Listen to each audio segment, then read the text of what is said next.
असांजे छोरनि खे त सलाम वणे ई नथो। हे अंग्रेजी पढ़ियल गुड मॉर्निंग सदकी वञा। वरी मोटरसाइकिल ते ईंदा न पुछंदे छा ते आयो आहियां, बाइक ते आयो आहियां। तूं सिंधी आ सिधो नथो चई। माइंड जेको अहिड़ो टोलो बि हूंदो आहे जेको शादी में रुगो पंहिंजी नुंहुं ॻोल्हींदो आहे।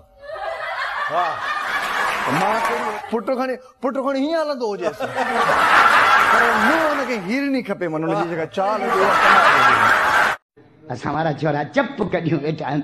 बाबा मूंखे न वाचाओ, मां डॉक्टर आहियूं। छो तूं ब्लड प्रेशर चेक कराईंदे छा? इहा वत ई न हला कंदो चई सघां तुंहिंजो ब्लड प्रेशर कोन हला।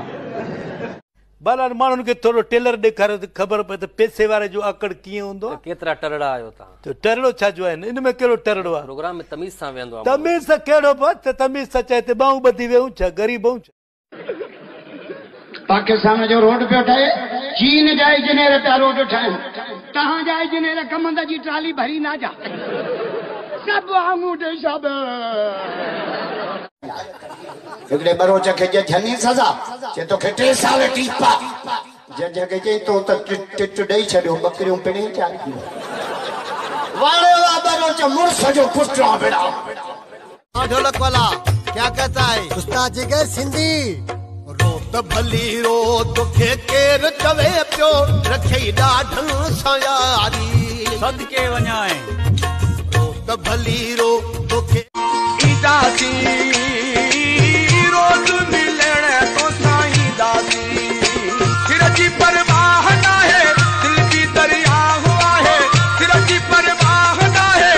शहर कराई दुश्मा तोखे शहर सजे जो हाणे साइकिल आण्या बग्गी टमटम रिक्शा टांगो मोटर वैगन हेलीकॉप्टर। वाह मूंखे हेलीकॉप्टर जाने। सवाल तव्हां खां पुछां हिकिड़ो तमामु आसान सवाल, तव्हांजे पीउ जो नालो छा आहे?